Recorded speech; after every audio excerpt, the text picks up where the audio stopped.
Part 5, Teaching Concepts. I am going to put this in the context of expository teaching or direct instruction.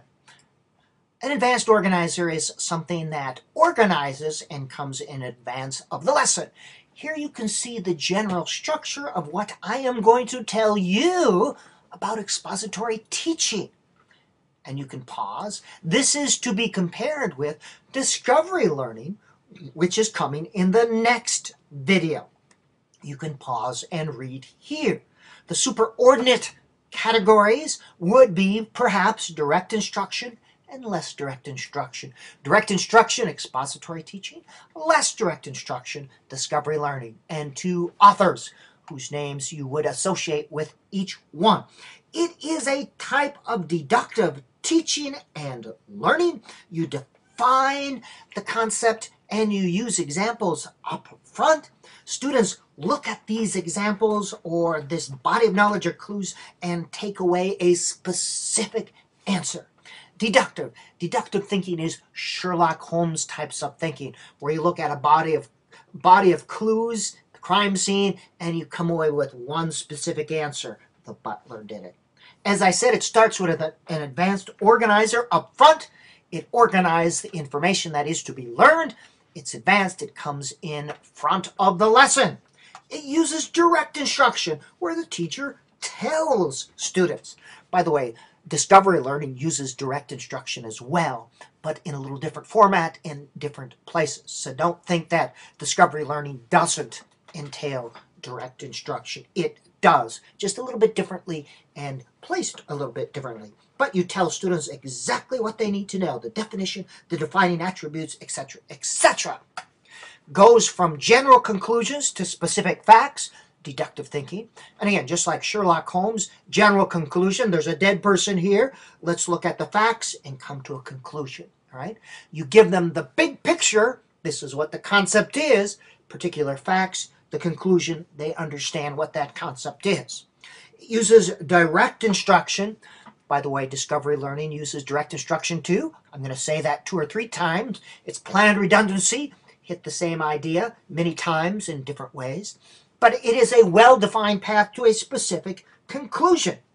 That means it is like a train going down a railroad track, providing information to get you to this particular idea. All right? A well-defined path. You start with a definition. And again, use kid language, keep it simple. And the defining attributes, as we said in a previous lesson.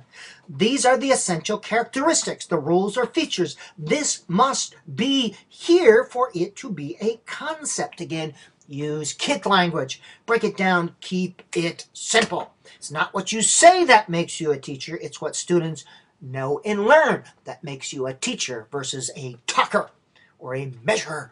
We need more teachers, less talkers, less measures in the field of education. You provide a prototypical example. This is the typical type. Not an outlier, but one that best represents the category and has all the defining features prominently displayed.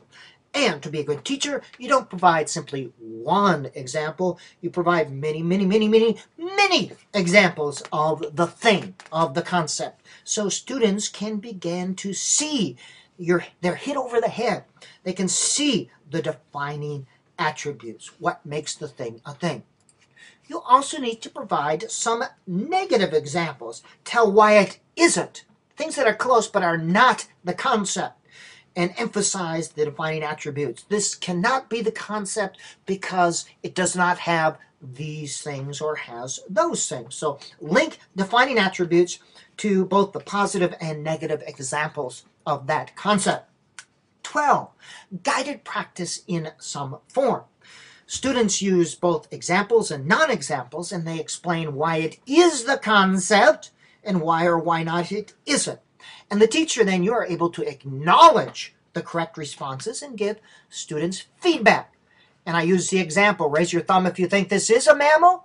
Yes, that's correct. Thumbs up if you, no, that's right, it's not a mammal.